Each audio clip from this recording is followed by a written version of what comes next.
Вот сегодня я очень хочу призывать, вот сегодня Ильич тоже сказал об этом, средства массовой информации, не надо создавать образ чеченцев, что они только воевать умеют, что они там, дескать, только привыкли там находиться в экстремальной ситуации. Нет, это очень мирный, добрый, самобытный народ, который соскучился по работе, который соскучился по мирной жизни. Поэтому сегодня и средства массовой информации надо показывать, какие там, значит, прекрасные башни, какие там добрые традиции, какие там хорошие законы.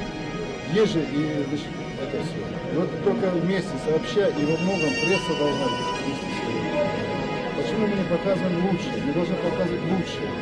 Вот нельзя нам создавать образ наших граждан любой национальности, чеченской, ингушской, русской, любой.